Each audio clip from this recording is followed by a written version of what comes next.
plants that we have right now are things that we planted, and we do the maintenance on the systems and everything like that. It helps the school because some kids who don't have enough money to buy fresh food can get the food from our gardens.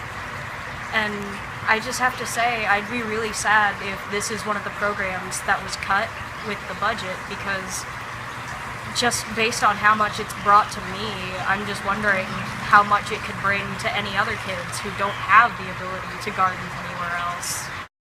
What's been going on with Earth Rebirth? What is Earth Rebirth up to? Is there a new Earth Rebirth Center? What's Earth Rebirth gonna do next? Any big plans ahead? The goal is to reach more people. It always has been. The question is, do we wait for those people to come to us? Or do we go to them?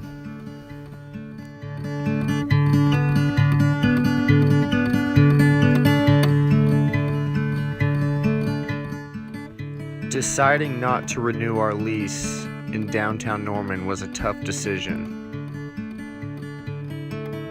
What was to come wasn't. Man, look at that sunset. It's a beautiful last day.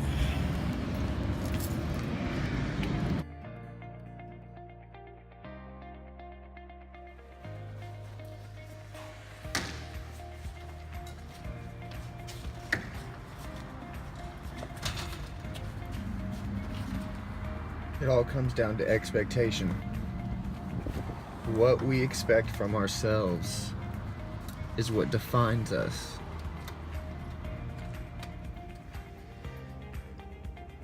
What are you willing to do to raise your expectation?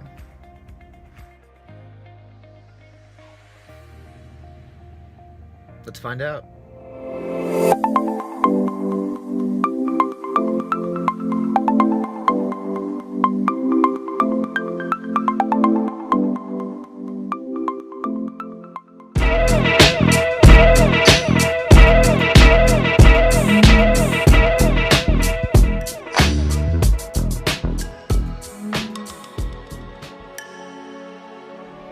Every goal we have had has taken us longer than we wanted it to, as with most things worth doing in life.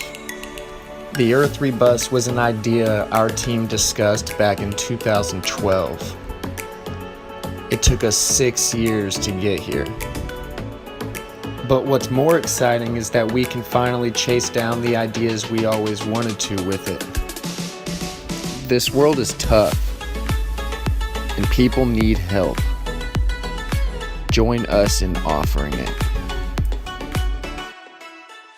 It's just a great way to integrate lots of different types of curriculum, science, literacy, math. You can do anything in the garden, and it teaches kids great skills about being environmental stewards. Earth Rebirth to me is about bringing people together to address the problems in their daily lives and address the problems that they see in society. And to give them kind of a space where they don't have to feel uncomfortable with addressing these problems because they are surrounded by people that are also curious about it.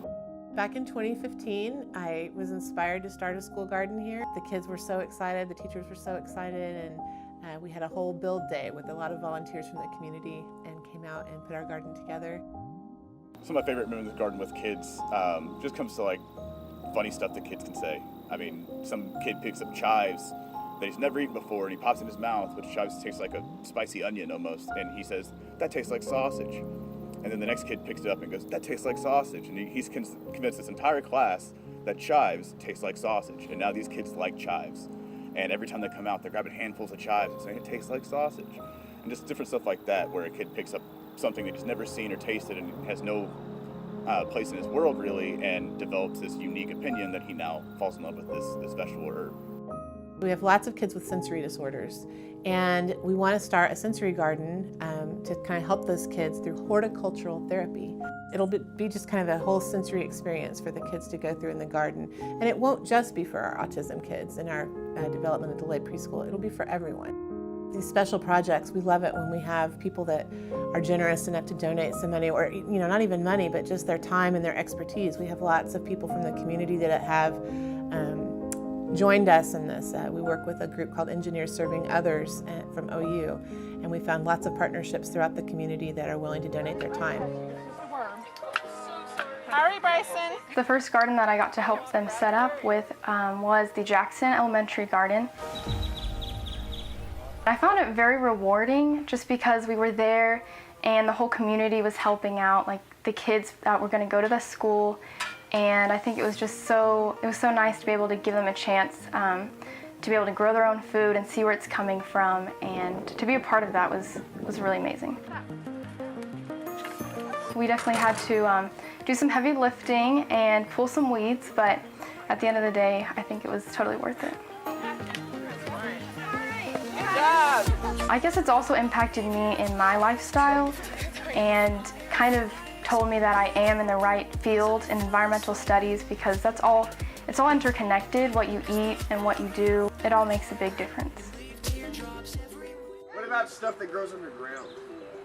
What's something that grows underground? The kids will come out in different classes, and they've each got their own plot, and they're growing some different plants each time, and they are very cooperative, and they like to learn and get their hands dirty and work with us on the game.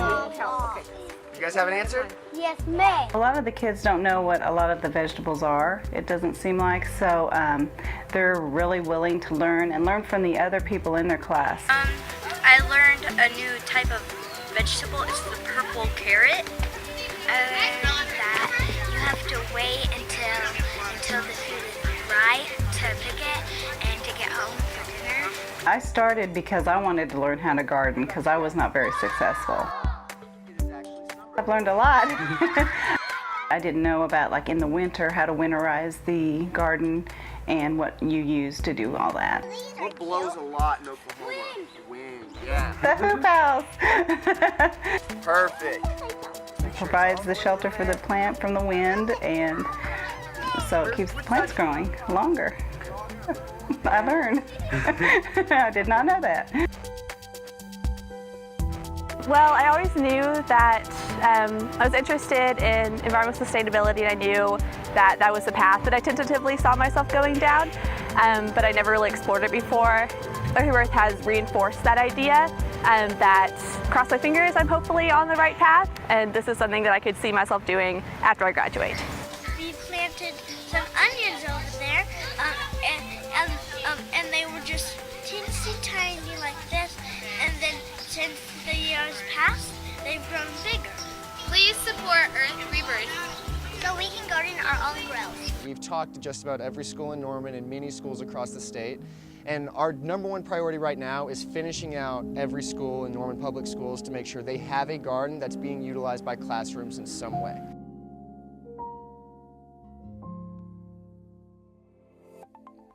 There you have it. 7 years in the making, only a few schools left. 2019 is the year every school in Norman will have a school garden. And then the real work begins to show the state of Oklahoma what a school garden network can accomplish. But it's your turn. Join us as a garden checker, as a volunteer, join us as a sponsor, or join us as a member. But it's time that we show everyone what it looks like when you garden your own growth.